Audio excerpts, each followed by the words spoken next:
بسم الله الرحمن الرحيم الحمد لله رب العالمين ثم الصلاة والسلام على سيد المرسلين حبيب الله العالمين أبي القاسم المصطفى محمد وعلى أهل بيته الطيبين الطاهرين المعصومين وأصحابه المنتجبين.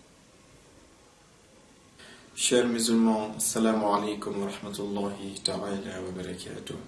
Le 28e jour du deuxième mois du calendrier islamique, à savoir le mois de Safar, de l'an 10 de l'Hégire, marque une date très pénible pour le monde musulman, car cette date est celle durant laquelle ce monde, cette planète, s'est séparée de la miséricorde universelle. Cette date du 28 Safar marque le départ du messager de Dieu de notre monde vers le monde céleste. Le manque qu'il a laissé est toujours ressenti par les vrais croyants.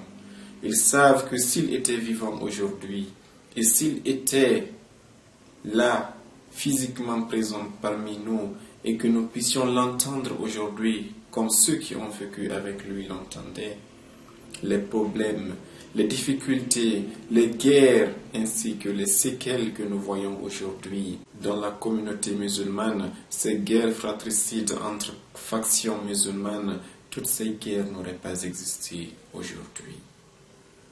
Mais l'espoir n'est pas perdu. Nous attendons toujours, comme le prophète l'avait dit, la venue du Sauveur universel. Son 12e petit-fils, son 12e successeur légitime, son 12e calife officiel, connu sous le nom de Mohammed el-Mahdi. Le monde attend son apparition, le monde attend sa venue, afin que grâce à sa présence, que tous ces problèmes soient dissipés. Comme le prophète l'avait dit, Yamla'ul arda, qistan wa adlan, kama muli'at jawran wa dhulma. Le prophète avait dit, sallallahu alayhi wa sallam, que quand mon petit-fils apparaîtra, il remplira la terre de justice et de quiétude et de paix, telle qu'elle fut remplie d'injustice et de corruption. Que Dieu nous accorde la bénédiction et la faveur d'assister à l'apparition de cet imam magnanime et merveilleux. Le messager de Dieu, sallallahu alayhi wa sallam, est décédé le lundi matin, le 28e jour du mois de Safar. Le jeudi qui a précédé son décès, entouré de ses compagnons, il a dit ceci. Il a dit, je vous recommande de m'apporter de l'encre et de papier, entre guillemets, afin que je vous écrive un testament, sur la base duquel vous n'allez plus vous égarer après mon départ. Quand il a donné cet ordre, certains compagnons qui étaient près de lui ont voulu s'acquitter de cette obligation de prophète. Mais il y a eu quelqu'un qui s'appelle Omar ibn al-Khattab qui était présent. Il a dit non, laissez, le prophète ne se sent pas bien. Ce qu'il dit, il le dit sous le fait de la douleur. Il n'est pas conscient de ce qu'il dit, donc laissez. Actuellement, nous avons le livre de Dieu. S'il veut nous laisser quelque chose pour ne pas qu'on soit égaré, il dit « Hasbuna kitabullah ». Le livre de Dieu nous suffit comme base de guidance. Nous n'avons pas besoin de ce qu'il va nous écrire. Et il ajoute en disant « In rajula la yahjur ». Il dit « L'homme est en train de divaguer, laissez-le ». Quand Omar a dit ceci, un autre groupe de compagnons s'est acharné sur lui. Comment oses-tu qualifier le prophète de telle façon ? Le prophète a donné un ordre et Dieu dans le Saint-Coran nous dit, quand le prophète vous ordonne, acquittez-vous, exécutez son ordre. Un autre groupe a supporté Omar et il y a eu une divergence houleuse sur le prophète. Il était couché et il discutait arrêté à ses côtés. Qu'est-ce qu'il a dit en fin de compte ? Il a dit, éloignez-vous de moi, car il ne vous appartient pas de discuter sur moi. Ibn Abbas va s'affliger sur cet événement. Il va regretter ce qui s'est passé et même après la mort du prophète, il continuera à se plaindre de l'attitude de ces personnes qui étaient autour du messager de Dieu. Dans Al-Bukhari, sous le titre de Raziyatul Khamis et rapporte que Ibn Abbas n'a cessé de dire Ar-raziyatu kull ar-raziyya ma hala baynana wa bayna kitabi Rasulillah sallallahu alayhi wa sallam. Ibn Abbas pleurait, il avait des larmes très très chaudes sur son visage et il disait les calamités, tous les problèmes de l'islam et toutes les calamités que nous avons eues résultent de cette désobéissance à l'ordre du prophète, de cet empêchement, de ce refus d'apporter cette encre et ce papier et de le donner au messager de Dieu. Le messager de Dieu n'écrit pas, nous le savons, mais comme il le faisait, il dictait et les scribes notaient. Ce refus d'apporter cette encre et de la mettre à la disposition du messager de Dieu est à la base des problèmes de la communauté. C'est Ibn Abbas qui le dit et c'est dans Sahih al-Bukhari.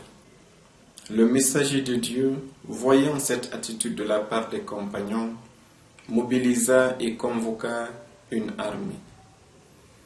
Il mit à la tête de l'armée un jeune de 17 ans qui s'appelle Osama ibn Zayd. Il dit à tous les compagnons, sans exception, suivez, mettez-vous dans les rangs de cette armée et je vous envoie en expédition à Rome, à la Byzance de l'époque, afin que vous puissiez introduire l'islam dans cette contrée de la terre. Le prophète dit ceci et il retourna se coucher. Les compagnons qui étaient là refusèrent d'observer cet ordre du prophète aussi. Le prophète comprit que ceux qu'il avait dit de rejoindre cette bataille étaient toujours là près de son lit. Il les regarde et dit, mais qu'est-ce qui se passe? Je vous ai donné un ordre.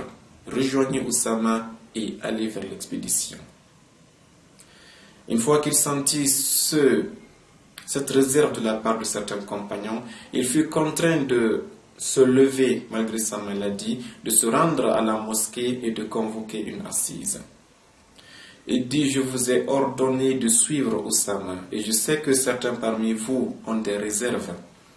De la même façon que vous aviez refusé de suivre son père, c'était Zayd, vous refusez aujourd'hui encore de suivre le fils sur les champs de bataille. Mais le prophète conclut par une phrase qui était très dangereuse. Il dit La'anallahu man takhallafa an jaysh Usama. Il dit, comme vous refusez de partir, sachez que c'est pas moi, mais Dieu m'a dit que sa malédiction va s'abattre sur toute personne qui va refuser de rentrer dans les rangs et de suivre Oussama vers l'expédition. Malgré ceci, ils restèrent et ils ne partirent pas. Le prophète savait que la marche entre Médine et la Byzance prenait au minimum 20 jours aller et 20 jours retour. Il voulait que son décès arrive à l'insu de certains compagnons afin que l'imam Ali qu'il avait proposé comme étant son successeur sur ordre de Dieu ne soit pas contesté et que son califat ne soit pas usurpé par certaines personnes. Malheureusement, certains compagnons l'avaient compris et ils ont refusé de suivre Oussama. Le prophète ne pouvait rien faire. Il a même brandi la malédiction. Il était malade et il était en train de quitter ce bas monde. Il se retourna donc sur son lit et se mit à communier avec sa famille, ses proches, sa fille Sayyidah Zahra alayhi salam, le mari de celle-ci, l'imam Ali, ainsi que ses deux fils Al-Hassan et Al-Hussein alayhi salam.